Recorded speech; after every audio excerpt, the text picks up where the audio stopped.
find that traditional activists are slightly different than online activists in that they are a particular smaller set of people who have been passionate about a particular type of creating change, much of which is about offline action. And what we see with online activists is just a much wider diversity of people, more representative of the broad public, people that care about issues but don't define themselves as activists through their own identity.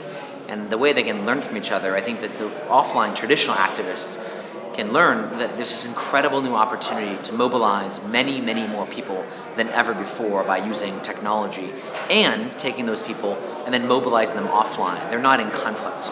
And what online activists can learn from offline and traditional activists are multiple tactics that you can use to affect change.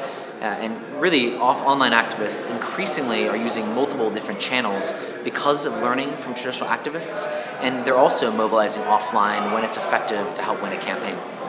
The most surprising and unexpected petition that has won on Change.org was actually the first large victory. It was a case in South Africa where a woman had been raped because she's a lesbian woman and the man was trying to turn her straight. It's this awful practice called corrective rape, which happens quite often in Cape Town, South Africa. And a friend of hers started a petition that got 170,000 people from 150 countries, became the biggest story in South Africa that week. It embarrassed the government.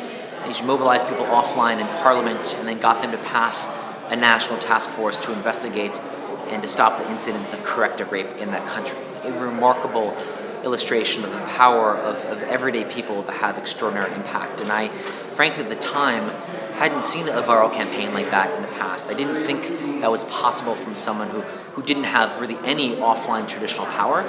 And I think what it showed us was the ability for anyone, anywhere to have the kind of impact they never could have had historically when they use online tools. One of the most important things for any company are who is making decisions, what institutions have either provided funding or, importantly, have control over the decision making for the company. And one of the things we've really focused on is how do we only take funds from people, one, who share our values of citizen empowerment, and two, who recognize that they as investors shouldn't have control over the company, who ultimately bet on the belief that the people that are running Change.org are best suited to build the best tools to empower the most people to create change. And I think other companies that have not taken that approach, that have either investors with different interests or that have control over the company, are in a compromised position that makes it a bit more difficult for them to authentically represent in a trusted way their consumers or constituents. What's interesting is the more petitions that are being started, the more effective we see them being, in part because they change the culture of those in power. It used to be the case with very few petitions.